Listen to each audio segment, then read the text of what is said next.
I have a historic view of St. Petersburg behind me. This is not the skyline anymore. You're live, John. Lovely, lovely. Welcome everyone to this part two of the correlation of the Industrial Revolution to the Baha'i Revelation. Once more, I repeat, this is part two. That means that last week we went over part one. And we're continuing today. We want to just alert everyone that in addition to the session here online, we'll be having a session in person at the Baha'i Center in Clearwater, Florida. And we'll be going over just this part two then as well. So you're welcome to the first Friday fireside. It will be around 7:30, starting that, following a beautiful dinner and food. With that being said, we are beginning with this introduction, and then we're going to get back straight into part two of correlation of the Industrial Revolution to the Baha'i Revelation. Norbert Dubois loves traveling and language education. He had lived in the Republic of Haiti and the People's Republic of China. He is also an actor, listed on the website imdb.com, and has performed on stage, TV, and cinema, and was a member of the Professional Actors Union, AFTRA. Most of his cinema credits were earned overseas. Most of his cinema credits being earned overseas. I wonder why that was. Was that pioneering, Norbert? It was, yeah, a few years ago, I was doing pioneering for the Bahá'í Faith and doing acting in Chinese cinema and also tutoring English. It was a great experience. That is. And I know you're still tutoring to this day. With that being said, both of his parents, by the way, were school teachers who began studying the Baha'i Faith in the mid 1950s. I can see the connection there, teachers raising another great teacher. Norbert is also published. He is a published photographer whose articles on dance and performing arts have been published in magazines in New York, Washington, Maryland, and Beijing. His artistic endeavors have been balanced by years of work in diplomatic security, primarily in Washington, D.C., where he guarded the families and properties of foreign diplomats. Today's lecture is one part of a trilogy of lectures featuring evidence related to the return. Two of the three lectures offer what can be called circumstantial evidence of the verity of the return. The phrase the return does not strictly refer to Christianity's return of Christ or of Islam's Qiyam, but by implication, the consummation of prophecies of humanity's divine, not man-made, religions, segments of history which belong to all of us. Another part of this trilogy of lectures is titled The Downfall of the Mighty, which presents the unprecedented, unanticipated domino effect, collapsing and capitulation in short order of kingdoms, ecclesiastics, and monarchies beginning in the 19th century. Today's lecture, The Correlation of the Industrial Revolution to the Baha'i Revelation, presents some of the circumstantial evidence of the material revelations of the return that began in the late 18th century via the plethora of inventions, technological advances, and transformations in the arts. The third part of the trilogy will eventually be more definitive evidence, by the way, of those aforementioned sacred scriptures, prophecies, fulfillments, of which Norbert has barely begun and currently petitions assistance from bona fide scholars. So here's a question Norbert now poses to the audience. I'm going to read it off here. It can, of course, be answered in writing. You can answer in writing the answer, or you can comment in the comment section of your video, be it on YouTube, Facebook, or here in Zoom, of course. And we can look at that after. So here's the question.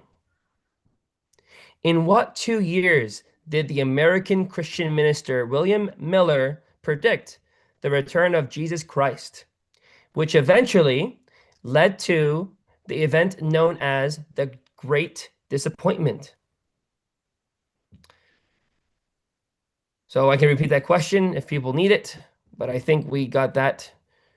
In what 2 years did the American Christian minister William Miller predict the return of Jesus Christ, which eventually led to the event known as the Great Disappointment? With that being posed, we now present our artist and friend, Mr. Norbert Dubois. Good morning, everyone, and welcome. I dedicate each of my lecture talks to an individual or individuals who have been a tremendous positive influence on me. And this is dedicated to Ellsworth and Ruth Blackwell. So when I was what I call a rookie Baha'i, living outside of the USA for the first time when I was 21, I was in Republic of Haiti, where they had been living and doing Baha'i work for quite a few years. I learned so much in those 2 years, which is probably equivalent to any decade. So, a brief background of one aspect of the Baha'i Faith is what we call progressive revelation. This is to point out that Baha'u'llah, the prophet founder, the manifestation of God of the Baha'i revelation, tells us that our divine religions, not anything man-made, our divine religions are sequential. So up until maybe 100 or 150 years ago, people saw religion as a religion in one part of the world was for that people and so on. But we Baha'is share with people that religion is progressive. What is interesting is that from Abraham, there came five divine religions: Judaism, Christianity, Islam, the Bahá'í Faith, and Bahá'í Faith. And I hope you will do research into this. One thing that we will find interesting when we look at the lives and the ministry of these incredible individuals who were, we could say, designated or sent by God to bring these various religions is that they have some similarities. For example, number one, as children, they each have innate knowledge far beyond the wisest and most learned. I have a separate lecture demonstration about the incredible similarities between Jesus Christ and the other manifestation known as the Bab, Haji Sayyid Ali Muhammadi Shirazi. And some of you know the story of Jesus. I believe his parents were looking for him when he was, I believe, a preteen, and they found him sitting with rabbis and discussing things, and people were amazed at the knowledge and wisdom of Jesus when he was so young. The same is true of the Babi prophet, the Bab, that when he was a child, his teachers at the school said, there's nothing we can really teach this child. He has such innate knowledge. I'm going to skip down to some other similarities that are on this page as you look at it. Number 6, and I think all of us can relate to this, especially Christians. Number 6, they bear unbearable suffering and their followers are persecuted. Many of the new believers are hunted down, tortured, martyred. So we know that happened with Jesus and some of his followers. We don't have the most thorough information about that because, it was a long time ago and some records either were not kept or were lost. Uh, in the Baha'i revelation, there were at least 15 to 20,000 in Iran, where the Baha'i faith originated, who were martyred, killed ruthlessly.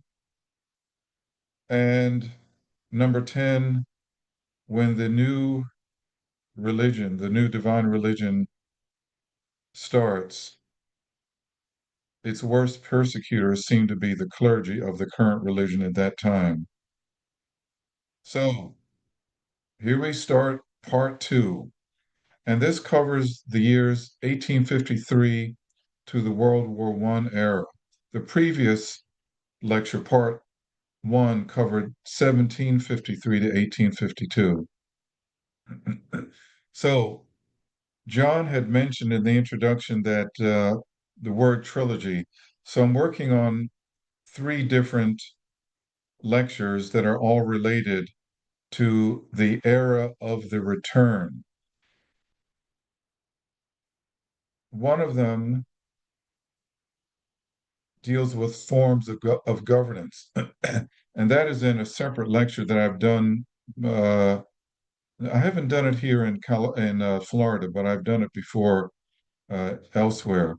And that lecture is called The Downfall of the Mighty, and it refers to forms of governance that changed dramatically in the middle, starting at the end of the 18th century and started peaking in the middle to late part of the 19th century or 1800s.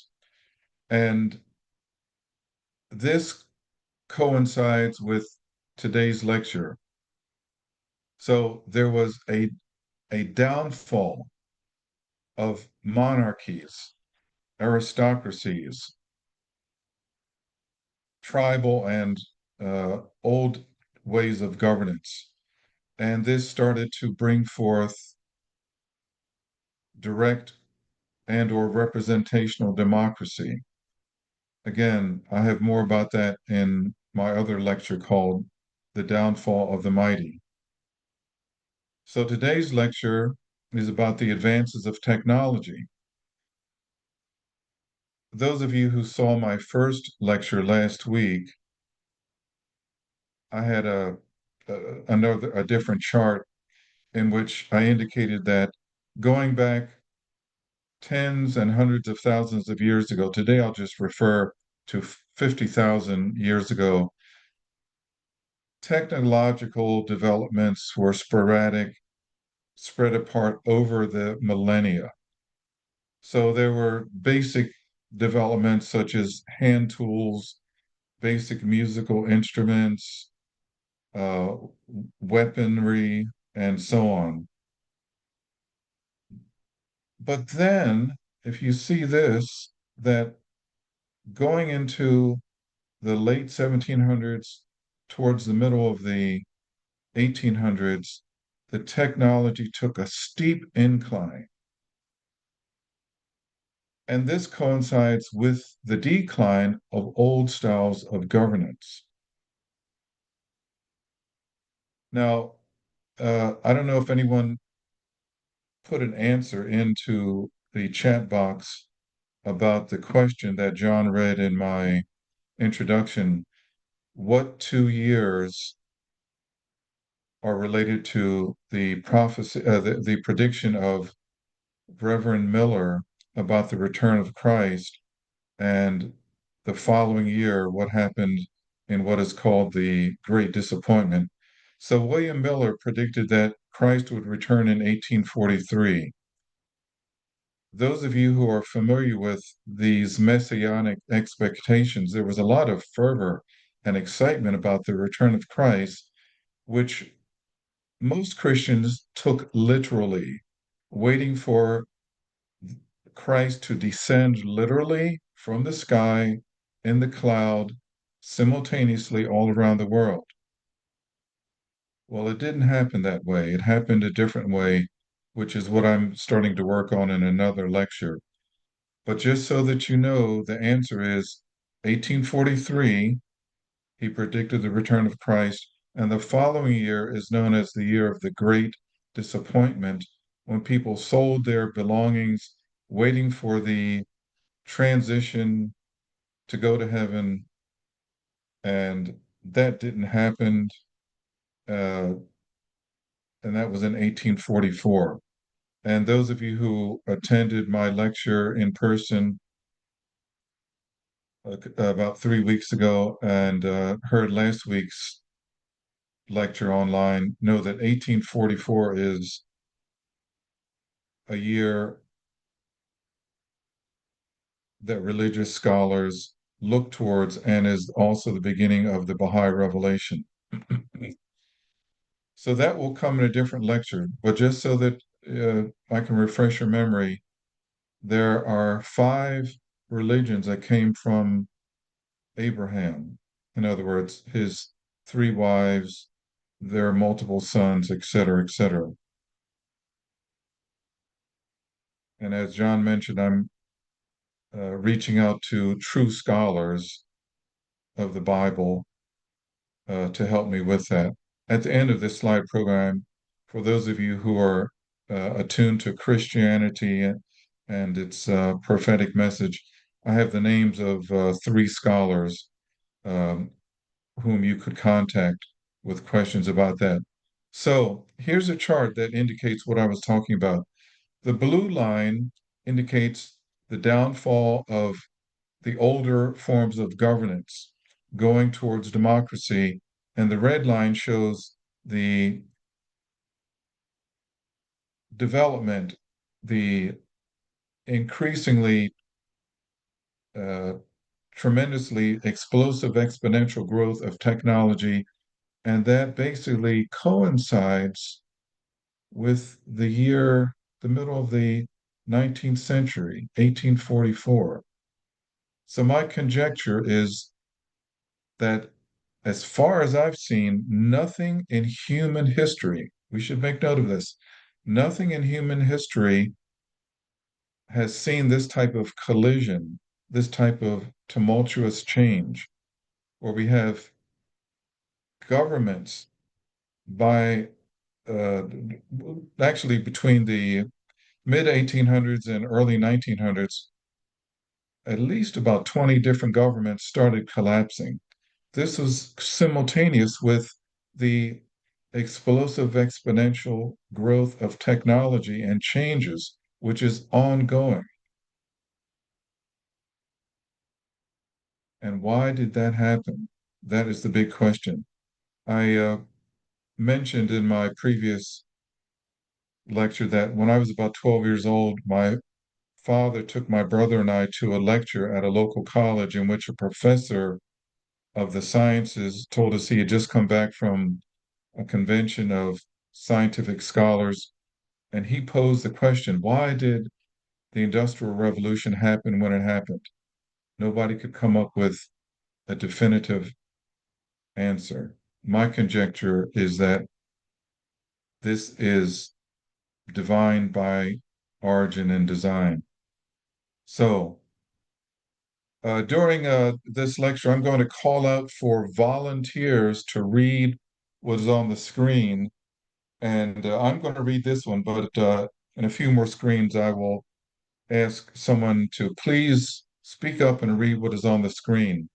So, what I'm saying is that the tumultuous events, the tremendous changes that have been happening since the mid 1800s, which seems to have never happened before in human history, is from the divine. This is designed by God.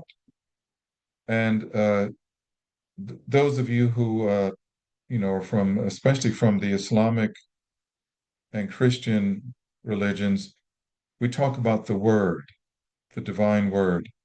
So every word that proceedeth out of the mouth of God is endowed with such potency as can instill new life into every human frame, if ye be of them that comprehend this truth.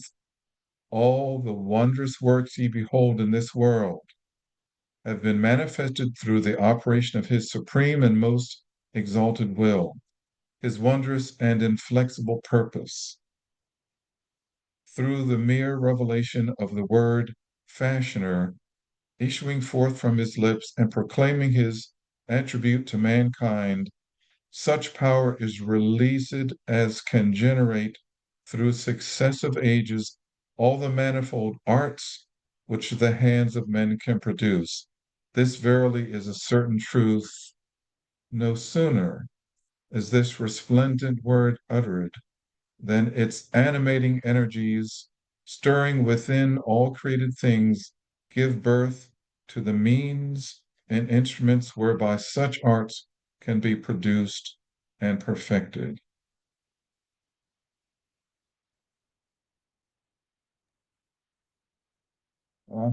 Now, speaking of technologies, here's a question. And anyone can please speak up if you think you know the answer. When was humanity's first controlled flight?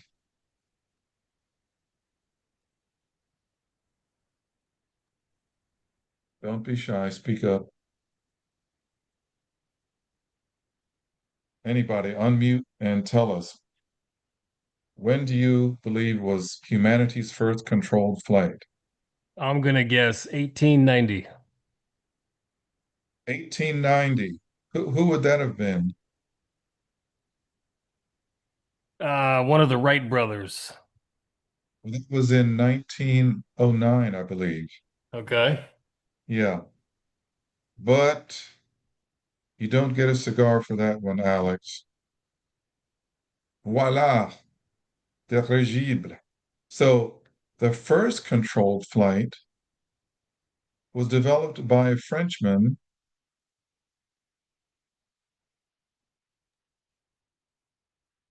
Jules-Henri Giffard.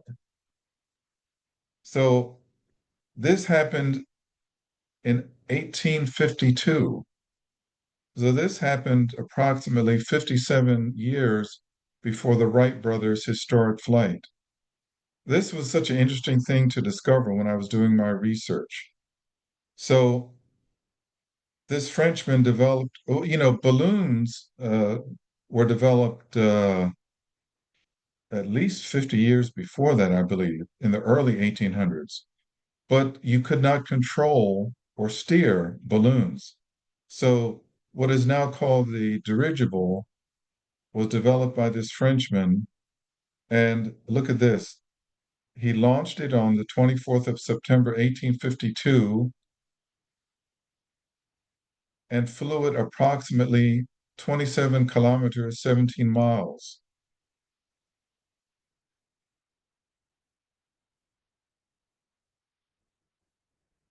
Now, here is the second part of this pop quiz.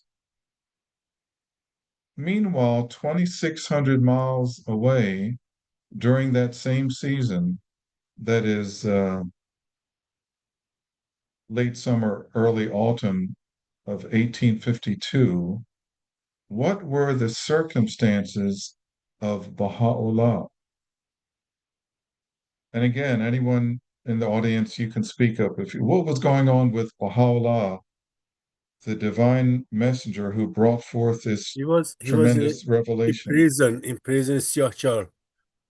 Yes, he was in prison. Again, let us remember that one Yes, similarity of these divine manifestations, yes. But that is the time he also declared his mission as well to the people who were around close. So that was the revelation of Baha'u'llah first time. great. Thank you so much for that. And what were his conditions? The suffering was tremendous. We have to remember that this is one of the similarities that these divine manifestations go through. Buddha, Muhammad, Christ, they all suffered tremendously. Baha'u'llah was in that underground dungeon in Tehran.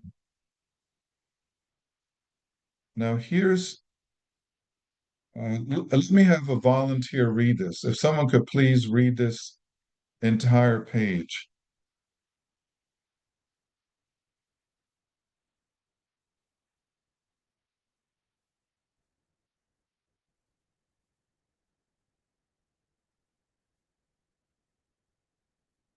Volunteer, please.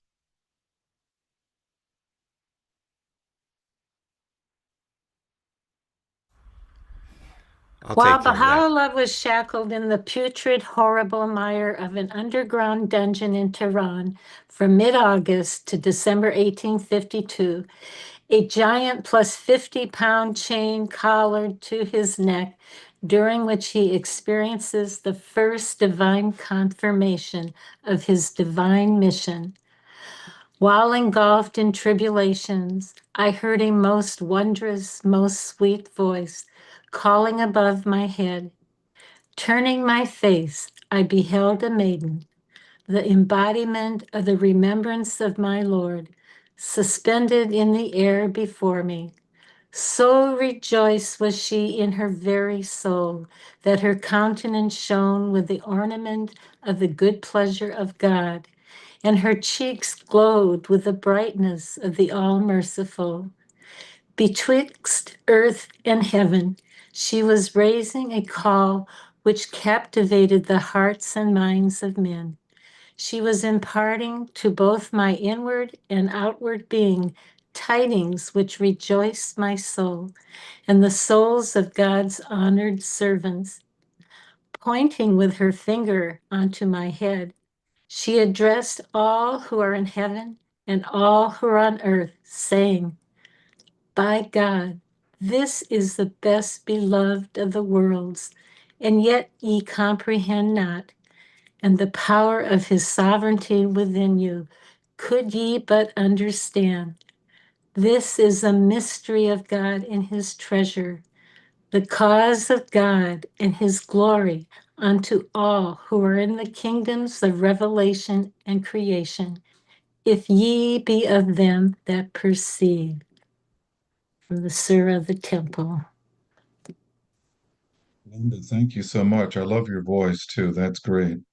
Thank you. So look at this phrase, suspended in midair. A maiden angel suspended in midair above Baha'u'llah.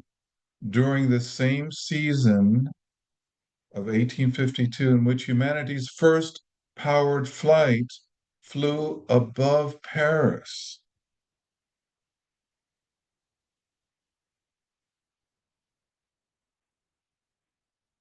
And while Baha'u'llah was shackled in that putrid dungeon, he goes on about this experience. One night in a dream, these exalted words were heard on every side. Verily, we shall render thee victorious by thyself and by thy pen. Grieve thou not for that which hath befallen thee, neither be thou afraid, for thou art in safety. Ere long will God raise up the treasures of the earth, men who will aid thee through thyself and through thy name, wherewith God hath revived the hearts of such as have recognized him. So this is the beginning of that power. I like people to visualize that a tremendous injection of energy was injected into the world, visible and invisible.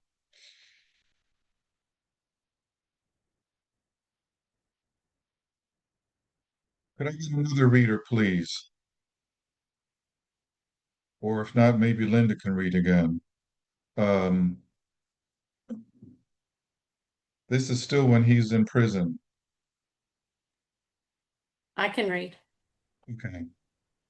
So it seems such events occur at the earliest period of the ministry of a manifestation of God, when an unmistakable sign, reminiscent of the experiences in the Zoroastrian, the Mosaic, the Christian, and the Mohammedan dispensations. These include the sacred fire, the burning bush, the dove, the angel Gabriel, respectively, and now revealed as a maiden to the agonized soul of Baha'u'llah. In another passage, Baha'u'llah describes briefly and graphically the impact of the onrushing force of the divine summons upon his entire being.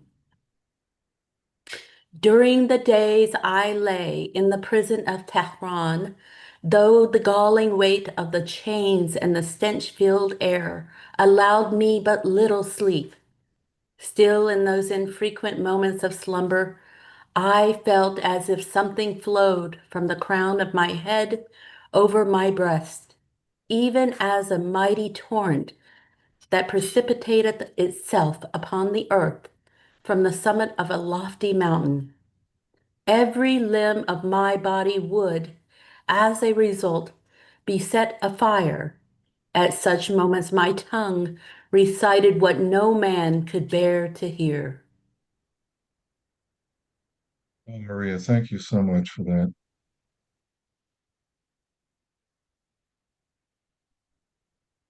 Oh, the energy that came forth starting in 1844 and went up, shall we say, another pitch in 1852.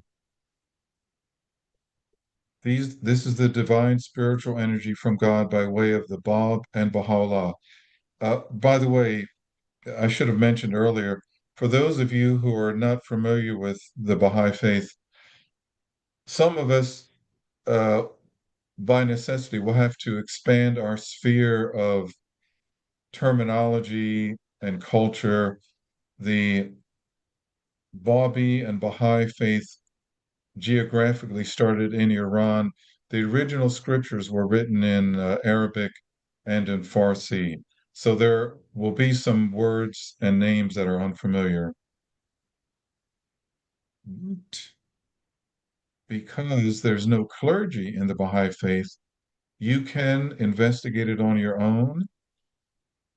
You can contact Baha'i individuals that you know. There's a lot of information that is out there that is available online and in books.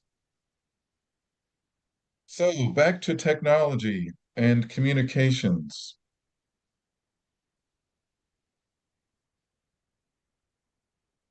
Sorry, may I add something Okay. to that? Just for that, 1952 is very, very important also because there is in the book of Makkah in Torah that they said the revelation of the uh, prophesying the prophet revelation of Baha'u'llah will be for 40 years. And exactly it has become that because in 1952 and Baha'u'llah passed away in 1852, which Baha'u'llah was in dungeon, and he passed away in 1952, exactly 40 years. That's all I wanted to add to that. Sorry. 1892. No, it is the first one. The declaration was in Siahchal dungeon in Yes, yes, 1852, and he yes. passed away in 1892. Right. Yeah, yeah. 40 years, and it is in a prophecy of the Mecca, in the Micah in the Old Testament. Oh, great. So I'm going to need to get in touch with you. So you have now volunteered to help me. Do you know that? Do you realize that? Of course, I don't mind anything at all. Anything I can, by all means, it will be a pleasure. Yes, thank you so much. You're welcome. So,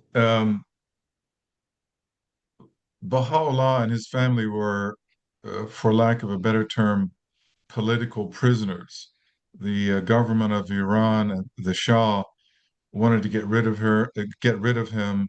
They actually tried to annihilate. This was actually, what's the word? When you try to eliminate a whole generation. So, Genocide. Genocide. genocide, right? Yes, yes.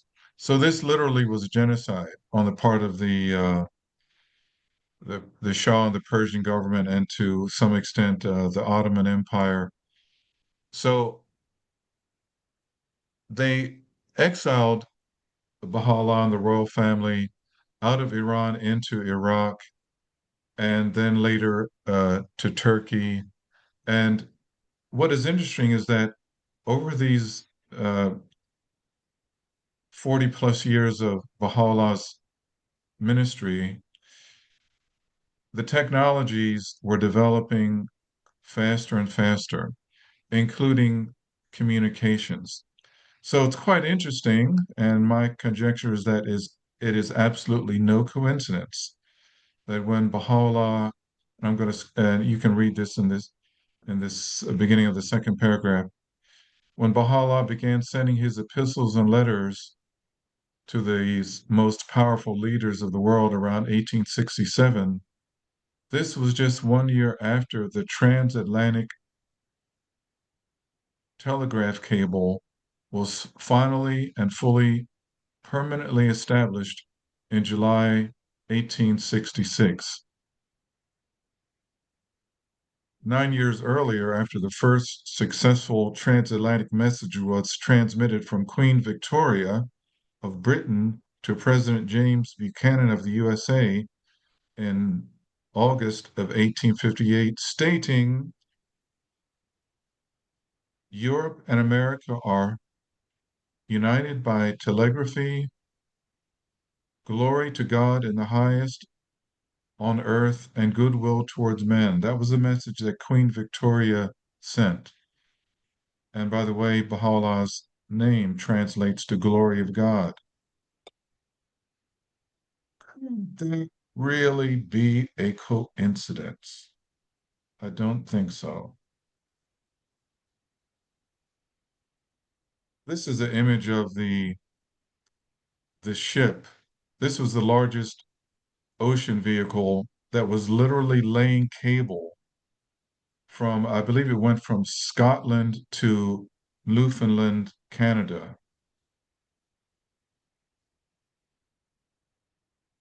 And here's a list of inventions that were developed during the period 1853 towards the World War I era.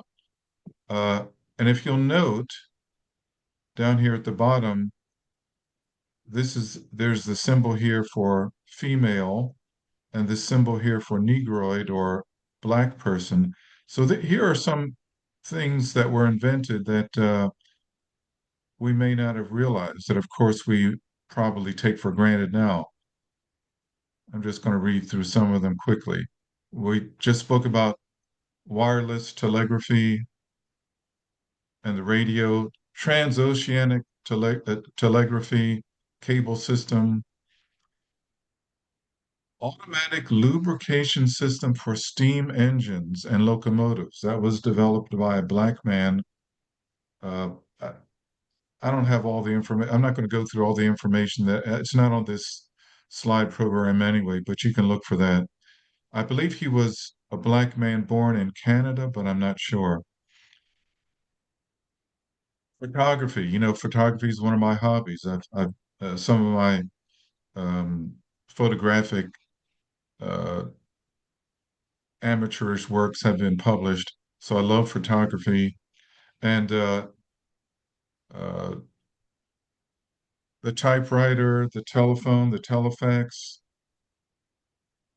the bicycle with chain and modern folding frame that was developed by a black man. He did not develop the bicycle, but the modern frame of bicycles that we still now use were developed by a black man, um, and so on and so on. I find this interesting down here. Modern medical studies developed by a woman. I don't remember her name. It might have been Blackwell. If any of you know, you can please speak up. Anyway, and of course, weapons were developed during this time too.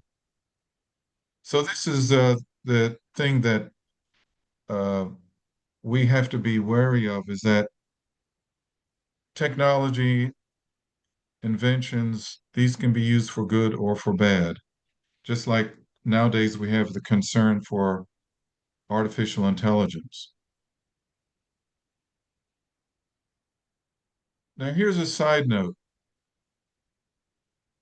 I believe in the last lecture, somebody mentioned something about when the Bab, Haji Sayyid Ali Muhammadi Shirazi, the Bab who was the who actually ended the prophetic cycle and began the cycle of fulfillment of the world, religiously, spiritually speaking, went on pilgrimage to Mecca. You understand that the religious culture in Iran, of course, was Islamic. So the families, the ancestors of the Bab and Baha'u'llah, this was about Islamic tradition. And just as Muslims and Jews and Baha'is go on pilgrimage, so in October 1844, shortly after the Bab declared his mission as the return, the Qaim, he and one of his most outstanding disciples, Qudus, traveled by sailboat to Mecca. And incidentally, in one of my other lectures, I point out the striking similar circumstances of their unperturbed calmness while others panicked when sailing many days on very rough waters, as was Jesus when he stilled the tempest that his disciples feared would capsize their vessel. This is another striking similarity, which I point out in my other lecture. So, as technology developed, we went from the sailboat to steamships. So, what is this, 24 years later? In August 1868, when Baha'u'llah was exiled from Turkey to Akka in Palestine, when the governments of Persia and the Ottoman Empire hoped to be finally rid of him, he was transported to his final destination by a newly developed transportation, the steamship. So, we take these things for granted, but here the Bab was on a sailboat going from Iran to Arabia, and Baha'u'llah's exile was on a steamship. So Baha'u'llah actually partook of the development that actually his uh, spiritual energy from God developed. Again, no coincidence. Norbert, could I interrupt for just a second? Please, yes, please. So all of these things, all these incredible things are technology specifically, but is it true that in past dispensations, for instance, Muhammad's revelation, also great energies were released that made incredible advances in sciences, so that, for instance, the math of algebra, I believe that's perhaps an Arabic word, was developed during the time of Muhammad's dispensation or shortly thereafter. And advances in astronomy and similar sciences. So it's not exactly technology specifically, but great advances in sciences of all in other fields. Yes, correct. And as I understand it, the first modern university came from the culture and energy of Islam, and I believe that university was developed in Tunisia, I believe. There's a Baha'i couple that lives in not too far from Clearwater. I forgot their names, but I believe they're from Tunisia. But yeah, that's another, the modern academia and university also comes from the Islamic tradition, as I understand it. And that's why I have to reach out to true scholars to develop the other part of my trilogy. Yes, thank you very much for pointing that out, Pauline. Where are you, Pauline? Are you in Florida or elsewhere? I'm in Florida, Okay. near Tampa. Okay, right. I've Good. seen some of your lectures before at the Clearwater Center. Okay, great. Thank you. Yeah, invite your friends to the one on Friday. Okay, All great. I right. will. I run a meetup group where I Oh, post all good. the events Good. open to the public. Great, great. Okay, let me go on to the next slide.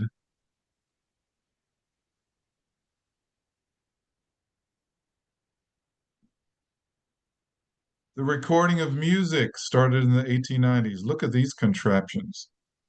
Now we just do it with a few clicks.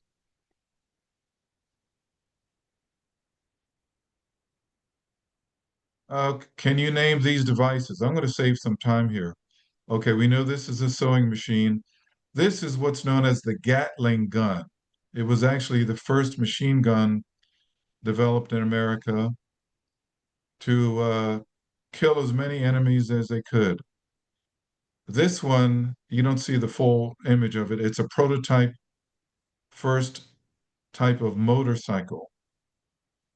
Now, this one, you may not know. I had never heard of it until I started doing the research. This is what's called the analytical engine, invented by a man named Charles Babbage, the first prototype computer. And who is credited with being the world's first computer programmer? This woman here. And by the way, for those of you who don't know, and one of my coworkers who saw my first lecture on this and later did some research said to me, it seems your Baha'i faith has a strong emphasis of women's empowerment. I said, yes, that's part of the divine plan. People didn't come up with that. This is from God. So here is evidence of this. Uh, People refer to this woman, Ada Lovelace, as the world's first computer programmer. I don't know the details of this, but you can look it up yourself. Another interesting side note. In 1902, Charles Holland Duell, former director of U.S. Patent and Trademark Office, reportedly said, in my opinion, all previous advances in the various lines of invention will appear totally insignificant when compared with those which the present century will witness. I almost wish that I might live my life over again to see the wonders which are at the threshold. Can you imagine if he was still living and seeing what we have with modern technology, some of which is scary? All right, now, last lecture, the part one, we had our midterm exam. And look at this, our final exam is actually the same thing. So here we go. Those of you who can speak up, tell me your answers about this, our final exam. What are the three incredibly prophetic events that happened more or less simultaneously in late May of 1844 in two countries, on two distant continents, four different cities? And extra bonus points if you can name the persons and the places. Some of you know some of this, please speak up.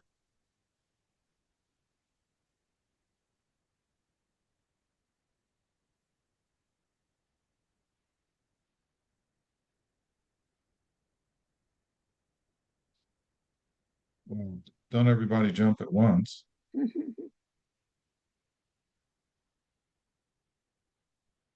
Yes, go ahead, speak up.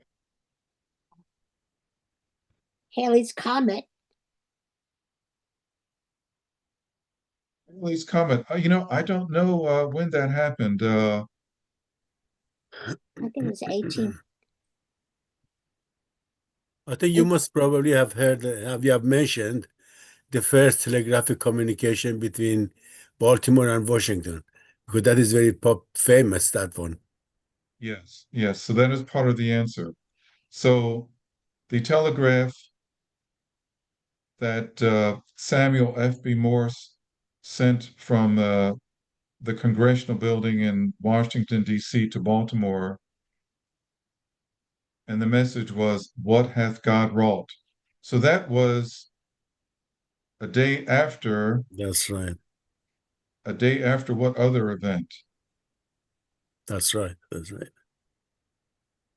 Who can tell me? Abdu'l-Baha's birth. Right, that was the second event. The second event That's is the right. birth.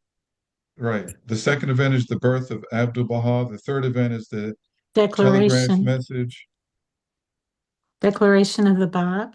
Yes, the declaration of the Bab. So those three events happened within 48 hours of each other. This is the beginning of the cycle of fulfillment, the closing of the cycle of prophecy in religious cyclical terms. And here we go. So give yourselves all a pat on the back. But I have one more question related to this. Who chose the biblical phrase from the book of Numbers, which stated, "What hath God wrought?" And here's the answer. So that was 1844. By the way, in the first part of my lecture that was done last week, there was the question of the significance of the Edict of Toleration, which was also in 1844. And that was a double question because I also asked, what is the significance? What are the implications of the Edict of Toleration? The Edict of Toleration was basically the governments of Europe were saying to the Ottoman Empire, which was in decline, please stop the persecutions of Christians and Jews. And so there was basically an agreement of that by the Ottomans. It's known as the Edict of Toleration. That opened the doorway, so to speak, that basically provided for the beginning of immigration of Jews to Palestine. Back then, there was not the state of Israel. So Jews had been wanting to go to or go back to their traditional religious homeland, Palestine. There were issues of persecution, et cetera, et cetera. So the Edict of Toleration, you could say, opened the way for that to happen. That, my friends, happening in 1844, along with these other things, that cannot be coincidence. Now, to move on to some other serious topic.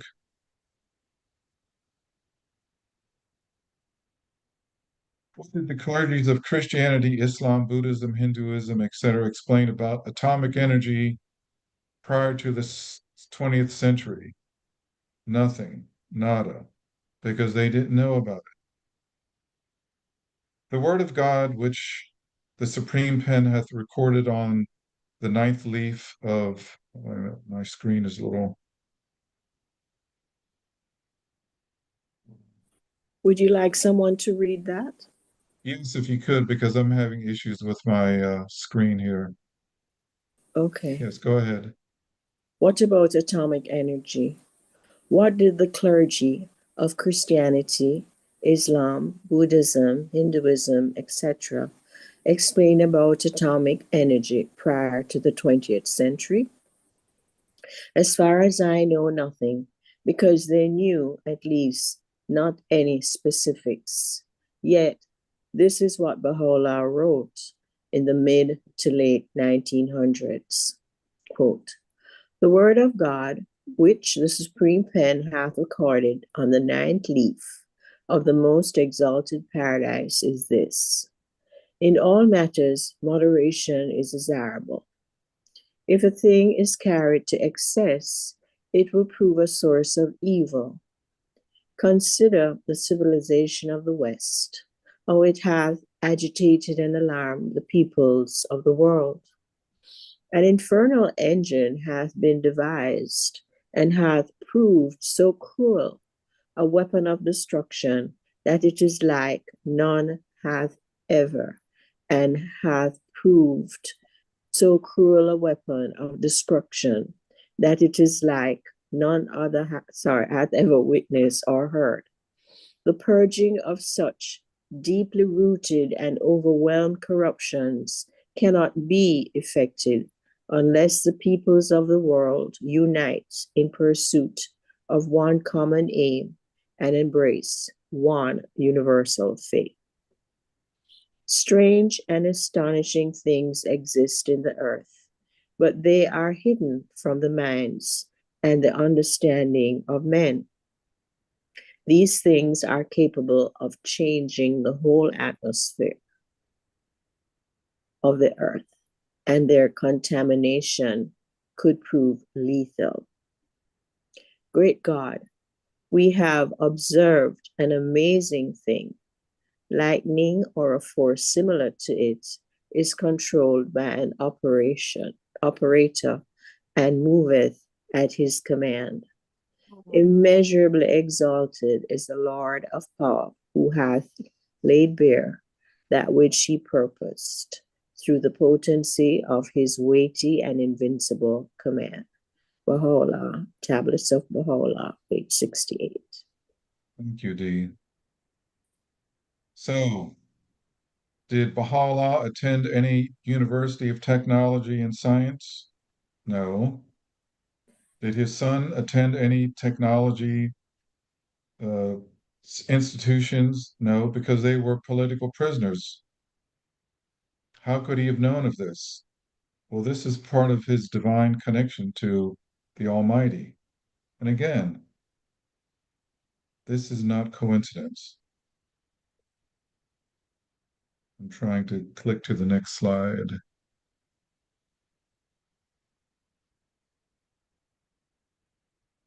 Abdu'l-Baha, the son of Baha'u'llah, whom we read earlier, was born in 1844 during that 48-hour period.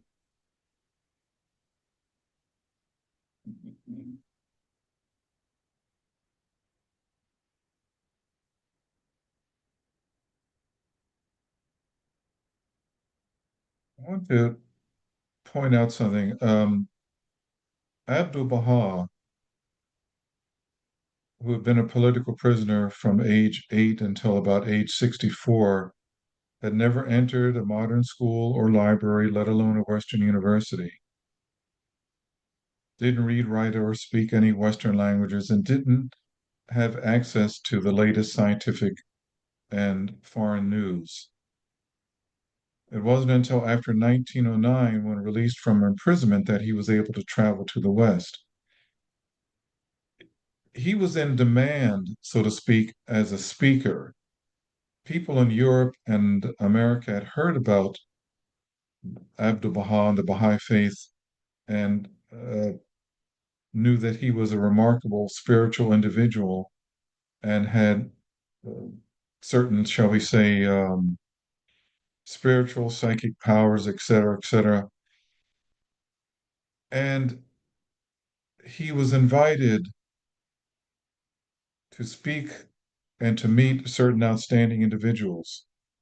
I don't know if I have it on this slide or another one, but he met, for example, Steinmetz, the German inventor.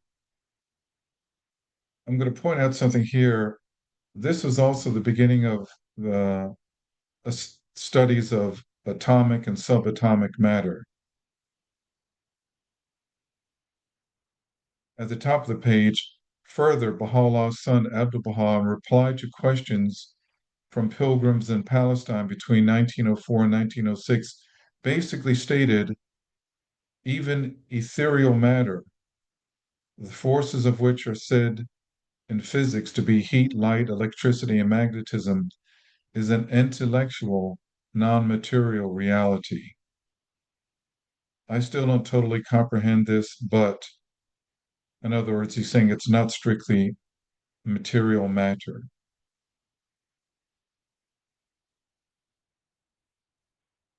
Now I'm going to skip down to this third paragraph.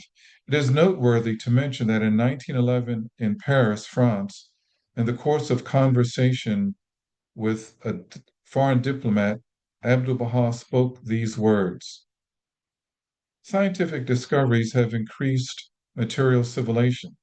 There is in existence a stupendous force as yet happily undiscovered by man. Let us supplicate God, the Beloved, that this force not be discovered by science until its spiritual civilization shall dominate the human mind. In the hands of men of lower material nature, this power would be able to destroy the whole earth." And believe it or not, he said that to a diplomat from Japan. And look what happened during World War II and the end of World War II and what happened in Japan. See, this is why I like presenting this. These things are not coincidence. But again, there's no clergy in the faith. Anything I say, you take with a grain of salt and do your own investigation.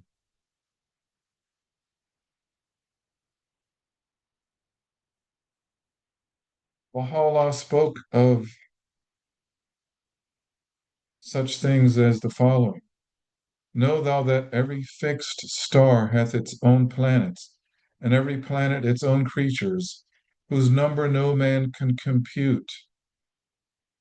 And in one of his scriptures, "O Son of Man, wert thou to speed through the immensity of space and traverse the expanse of heaven, yet thou wouldst find no rest save in submission to our command and humbleness before our face."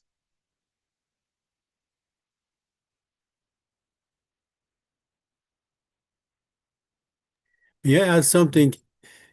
Yes, go Baha'u'llah, there ahead. was a man who was Jewish and once said he wanted to be able to read Quran. And then Baha'u'llah made him to be able to do that. And that is why Abdul Baha was so powerful and his knowledge and so on, that even at the age of 16, when one of the mullahs asked Baha'u'llah a question, Baha'u'llah passed it on to Abdul Baha at the age of 16 to go and answer. And I remember I used to go at age of 17 or 18, going to another about a mile or two travel for every page to go and ask this gentleman who was more knowledgeable, he was adult and knowledgeable, to explain it for me.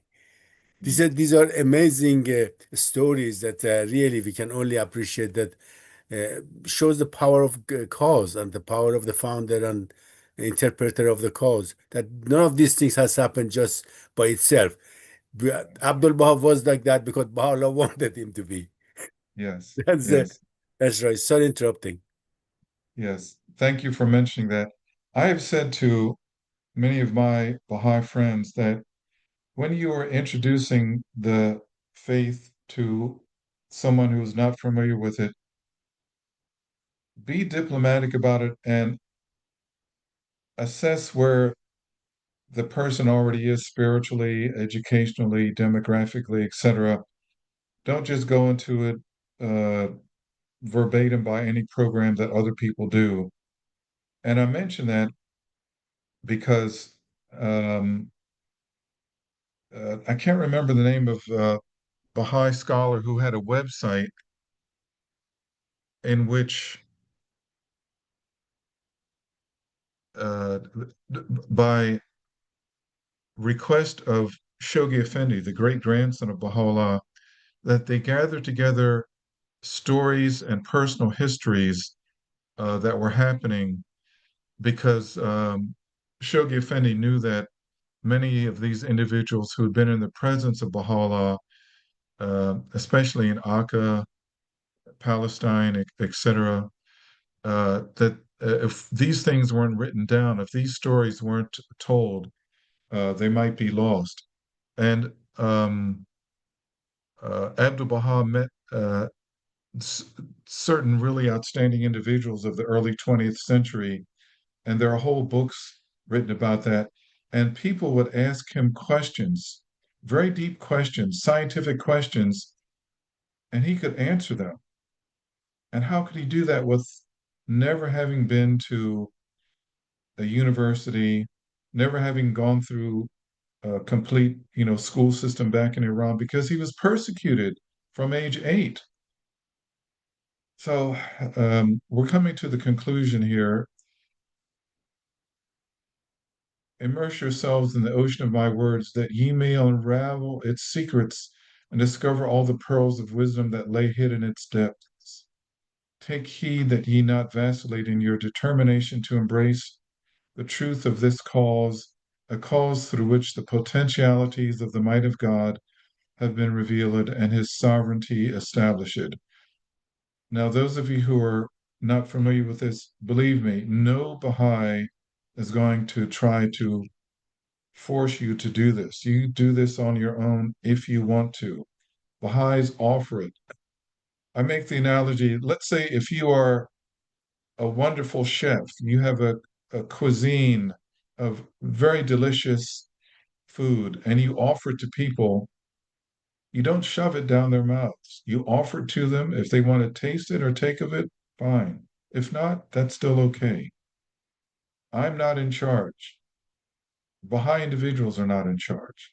This is from the revelation of the divine. An important note here, the sheer volume of Baha'u'llah's holy scriptures total almost 100 times that of the New Testament or the Quran, of which not all have been translated from the original Arabic and Farsi. When I was on pilgrimage in Haifa and in Palestine a few years ago, I was told that less than 50% have been translated. So that means there's a lot more to be translated, and that may be because of future events. Maybe they're going to be released because of things. I don't know. All right, so we're coming to the conclusion.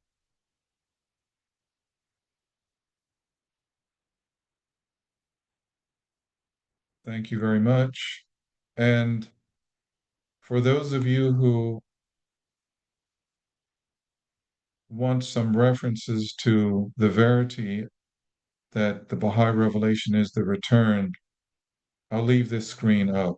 And at the bottom, these are 3 individuals whom I have contacted who are scholars in biblical. I also know at least one scholar who is a professor at a university in New York State who is an expert in the Quran, etc. So, any question that you have before we run out of time, please present your questions. And again, I'm not an expert. I just wanted to share these things. I might be able to answer your question. I might not. Someone in the audience might be able to. So please speak up if you have any questions or comments. Norbert, this is Pauline Voss again. Is it possible to get the recording of these past 2 sessions, including today? Should we ask Jeremiah? Yes. Yes, Jeremiah it will or be great. Yeah, they will be posted online. Jeremiah or John, they're going to be on YouTube or what? Or they can just click on the Clearwater. I think if you click on clearwaterbahais.org and then click on search, I think you can find it. But these are going to be posted on YouTube. Thank you. That's good. And then you can scroll through it. You can look at the information. Is that correct, John or Jeremiah, if you're there? Yeah, so these videos are always live streamed, and so it means that they're on YouTube and Facebook on our channels. So on YouTube, it's Clearwater Baha'is, like you see right there at the bottom. And Yes. then on Facebook, it's the Baha'i Center of Clearwater. So you'll always be able to find the videos themselves to reference back. Yeah. So this is information that can be shared. And of course, if you're in the Clearwater, St. Petersburg, Tampa area, you can also invite me to do this or any other lecture. The only thing I ask is that you present your own delicious cuisine. I don't do it for free. I like food.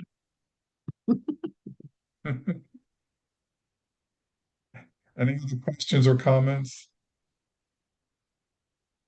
Oh, this is uh by the way, John and Jeremiah, I think a long time ago I gave you the email address of Ms. Frances Worthington.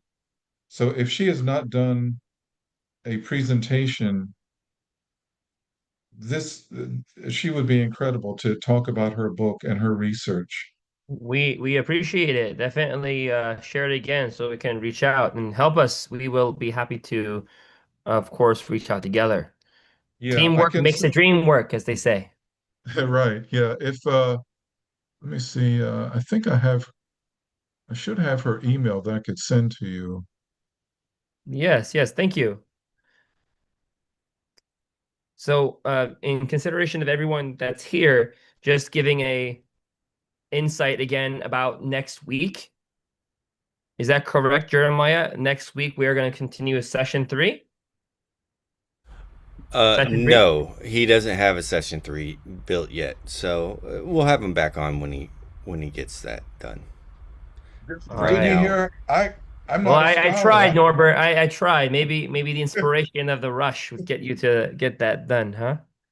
I'm gonna have to spend months contacting people like Eileen and Wade and others who are true scholars because um, th- to go, the Bible, covers a lot of territory, and there are, scholars who know about these prophecies, which I've heard of, but to put it together in uh, a PowerPoint, that's going to take a few months or so. But yeah, we'll get to it eventually. All right. All right. Well, that was an attempt there at the wink wink. Anyway, that being said, we really appreciated these 2 parts that you went over with us, and I, at the moment, don't see other people's questions online. I saw some nice contributions of material, insights, links, and whatnot on the Facebook side for the uh, for the session. It was nice to see. That all being said, those of you who are on Zoom, you can find and share the YouTube link for the Clearwater Baha'is session that just occurred today, as they are in the live videos list. You'll find them there. Jeremiah is, of course, sorting these videos into playlists that'll be easier to access certain videos. Typically, these videos are put into the Baha'i Explorations playlist. If you haven't already visited the Baha'i Explorations playlist on the Clearwater Baha'is YouTube channel, definitely it is worth making it one of the playlists you save on your YouTube profile, because this playlist will be updated periodically, which again includes our Sunday Baha'i Explorations sessions. Now, some of them, as you've seen, special speakers like Violetta Zane, and sometimes we've had the Bible series, be it with Wade Franson or Hillary Chapman, as referenced here on the screen. We've also had, of course, some other special series with people like Eileen and whatnot. The takeaway is that we sometimes may also have sessions outside of the typical 11 a.m. time slot. And an example would be the sessions we're doing on Wednesday evenings with Mr. Peter Terry. We're studying gleanings from the writings of Baha'u'llah every evening, uh, for, I guess, I would say we still can call it evening 8 p.m., but now it's winter. So I want to say every night now at 8 p.m. In Zoom. It's in the Zoom platform, also streamed out to YouTube and Facebook. It's Gleanings from the Writings of Baha'u'llah with Mr. Peter Terry on Wednesdays. And of course, don't forget our Monday sessions, Roadmap for a Moral Society with Mr. Gilbert Hakim being the host slash the compiler of all these amazing PowerPoints that we are using to refer to And again, the text we're talking about from the Baha'i writings, now we're using some answered questions from the writings of Abdul Baha. One last note, we are locally having a conference on creating vibrant communities. This conference is going to be on December 6th at the Clearwater Baha'i Center. That conference on December 6th will be about all day. That is, while the sun is in the sky, because the sun goes down around 6 or so. That's about when it's going to be done. It's going to start with a continental breakfast. They'll open the doors around 8 a.m. So everyone is welcome. All the community all around is welcome to join at the Clearwater Baha'i Center in the morning, starting at 8. You can come in at any time in the day that you can make it, of course, but the doors open at 8, and there will be dinner at the end at 6 p.m. Thank you, Pamela Payne, for all the information you posted. It made it a lot simpler for me to remember and not lose my place.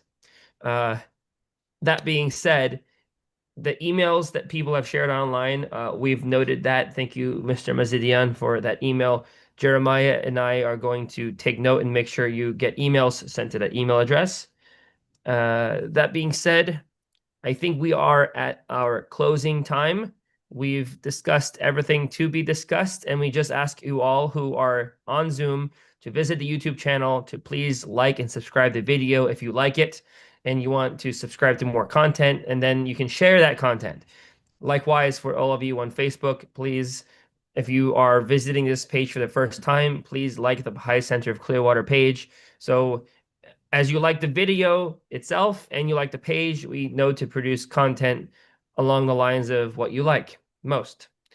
So that being said, we hope you have a beautiful, beautiful afternoon, everyone, and we look forward to seeing you all next week. John, I was wondering if we could have a closing prayer.